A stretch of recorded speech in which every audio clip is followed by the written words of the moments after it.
bobo. Oh, yan ang tila patama ni VP Inday Sara Duterte, mga kababayan, dito sa kampo ni Martin Romualdez. Dahil hindi daw nila naiintindihan, mga kababayan, etong laro ng politika. Naakala nila, mga kababayan, kung sisiraan nila, nasisiraan si VP Sara at hindi na ito tutuloy sa pagtakbo. Akala daw siguro nila, mga kababayan, mapupunta sa kanila ang boto. Hindi daw nila yan naiintindihan. Yan ang problema Brilliant lang kasi daw ang nakakaintindi niyan, mga kababayan, at apparently, etong grupo nila Romualdez is not so brilliant, mga kababayan. Panoorin niyo po ang sabi ni VP Inday Sara Duterte, ha? Well, nagulat ako nung nakita. Ito yung tungkol sa survey. Yung resulta ng survey, mga kababayan, ang taas ng rating ni VP Sara sa makatuwid. Oo, siya lang yung umangat, the rest is kung baga pababa ng pababa daw, spaghetti pababa ng pababa. Si Bangag at si Waiter, lahat sila spaghetti pababa ng pababa. Maliban kay VP Sara. Pagtitiwala ng mga tao sa akin dahil sa sobrang dami ng lumabas ng paninira. Kahit anong paninira nila kay VP Sara, lalong umaangat ang ratings ni VP Sara. Bakit hindi pinapalabas sa balita yung resulta ng COA? Nalusot na si VP Sara.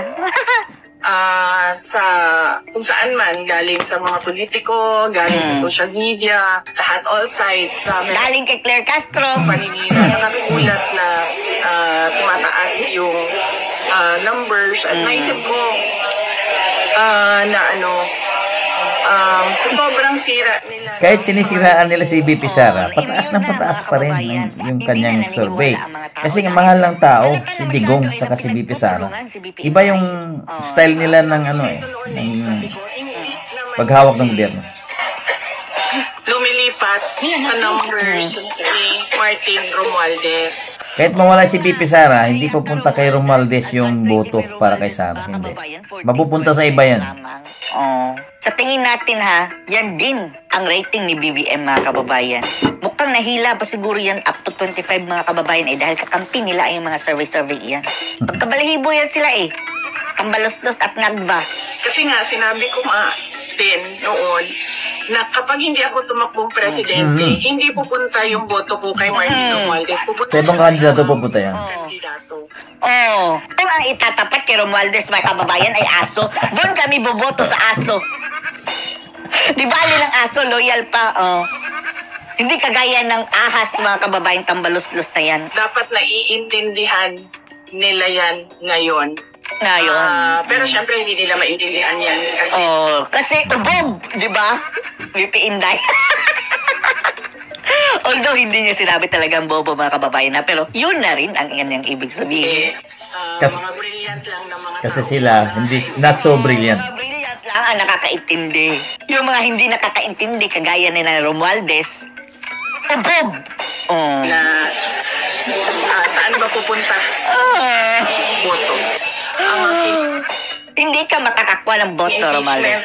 Sinasabi ng mga lawyers, they are more than confident na mananalo sila sa impeachment. Ako naman, more than confident ang mga mga kababayan, abogado naman nanalo siya sa impeachment. Kaso nga lang, mga kababayan, kaya iboto natin yung PDP. PDP laban straight para meron tayong merong kakampi si Sara sa Senado. Impeach pa rin si VP Inday Sara. Kaya, mga kababayan, huwag niyong kalimutan iboto Duterte. PDP laban. Vote straight. Black voting, mga kababayan. Most confident with the lawyers working on my impeachment case. So, yun lang. Kinuha nila. Sinasabi ko nga, it was called extraordinary rendition in international law. Si Tatay Digong, pinadukot nila, mga kababayan. Nila ang Pangulo, sabi nilang winala sa ibang bansa. At doon nagkausap kami. Sabi niya, wala naman si FPRRD. Pwede bang mangampanya ka para sa mga senator candidates para lang hindi daw mawala ng ulo ang Duterte. Si Sara pala mga kababayan ang pagsisilbing leader ng grupo ng PDP Laban. Vote straight guys ha, PDP Laban. Hindi po PDP Laban si Sara Duterte mga kababayan, HNP, pugpong ng pagbabago. Pero closely tied dyan sila mga kababayan eh. Yeah, so far ngayon, wala ako sinasalihan na rallies. Dahil hindi Okay lang yan. Pag split ends kayo, mayroong rally ang PDP Laban at saka si Sara Duterte mga kababayan, may sariling lakad. Dahil kaunti na lang ang oras mga kababayan eh. Ang ginagawa ngayon mga kababayan, sinusolido nila ang Visayas at Mindanao. Dahil yan ang magsusolid na Duterte mga kababayan eh. Pati Metro Manila. Malapit ng eleksyon, doon na sila magpo-focus. Magiging ano yan. magkasama yung Boboto sa Duterte. Duterte at saka yung dalawang candidates, no? Hopefully, depende sa PDP, hindi naman kasi ako member ng PDP, pero mapag-isipan nila kung paano gagawin yung mga rally na kompleto. 12 yung voting straight up. Okay lang yun. Hayaan na natin mga kababayan, dalawa lang naman ay dinagdag ni Sara. Anyway, kinampanyan naman niya ang 10 mga kababayan. Kayo na bahala kung si Matatanggap, mga kababayan. Amy Marcos iboto ninyo. Basta importante yung At least alam natin na straight na 10 just in case nandun. Hindi natin Lalo na si sasabihin, Marcoleta, iboboto guys. natin ha, just in case lulusot. Hindi yan boboto ng pabor sa impeachment if VP Sara Duterte. Duterte. Mm.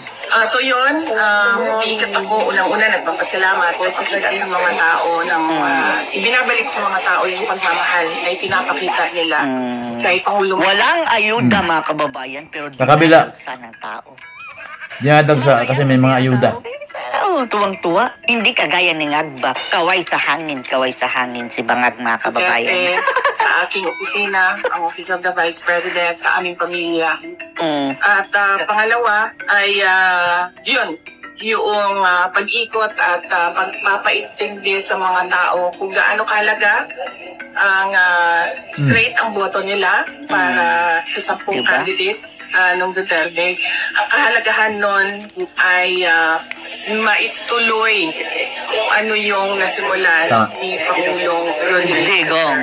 At itong mga candidates na ito ay nagsabi sila na naiintindihan nila. Kasi kung maalala niyo noong 2022, ang platform ay unity and continuity. Yeah, tuloy. Continuity. Pero kita natin ngayon, wala namang Wala na. continuity.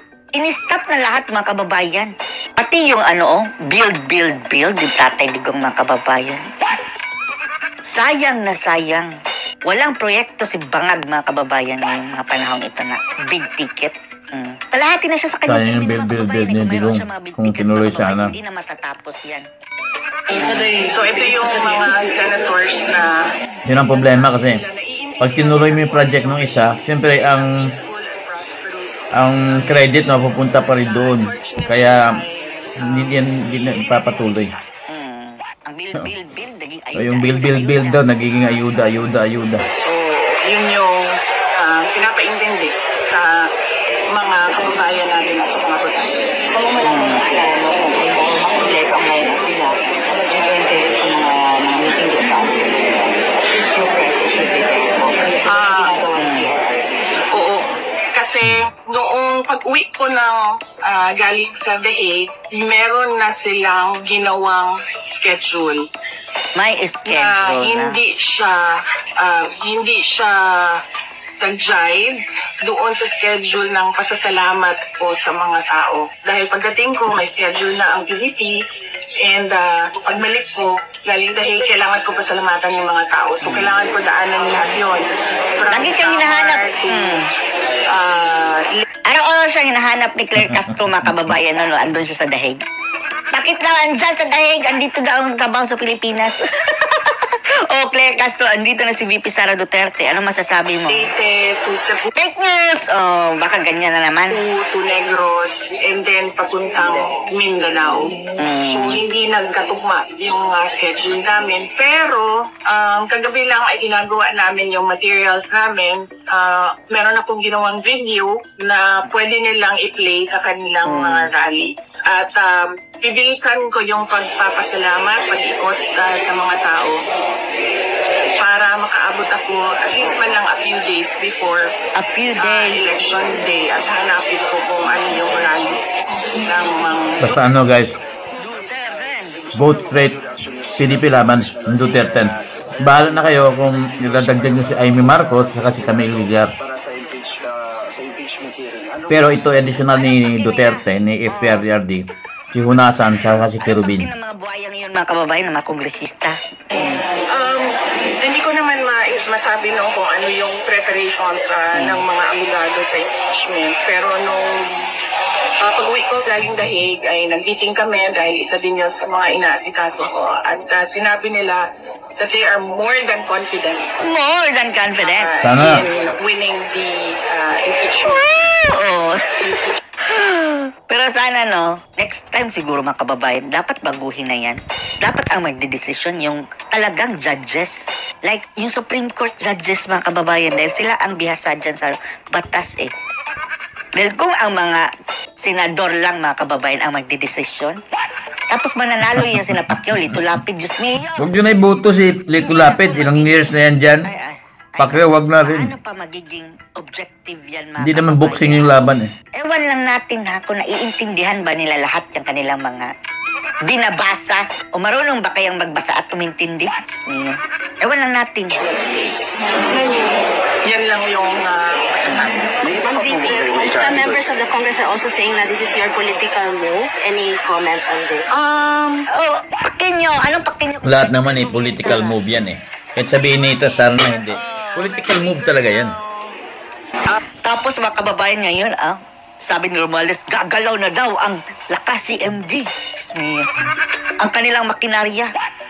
As if naman, no, ang lakas-lakas ng hatak nitong si Tamba. 14% mga kababayan ang test rating. Ang pinapagalaw mo kamo ay pera, tambalos-los. Paglabas ko ay yung ginawa nila kay Pangulong Duterte at ay yung ginawa nila na injustice kay Pangulong Talaga. Duterte na kinuha nila dito sa Pilipinas sa pilitan nilang sinakay sa airplane na walang mga permiso, walang mga permit at dinala nila doon sa Hague at ipinakulong nila sa mga dayuhan. So, naumpisa na yung trial doon sa Dahig para malaman na kung anong Sabi naman ako, magandang, ano di ba, anong resulta. ito ginawa ko naman yun. Pero Pag si Duterte bumalik ng Pilipinas, makabalik, Sumali. nako, ang daming matutuwa. pwede bang tulungan mo yung mga senators? Nakiusap si Tatay. Baka magpa-party buong Pilipinas. Yung mga DDS lang, Dahil nagawa ko naman yan noong DDS supporters. 2022, so And 2028. nothing different ngayon except that nadagdagan siya nung pagpapasalamat sa mga tao dahil sanabi ko nga napakalaki ng suporta ng sambayanan Siyempre. Pilipino. kay Pangulong Duterte. So, vote guys, PDP laban. I-add nyo si Hunasan saka si Kerubin. Bahala na kayo, iboto nyo si Amy Marcos or si Camille Villar. Ibalik si Tatay Digong. O, anong masasabi niyo dito mga kababayan? Post your comments below.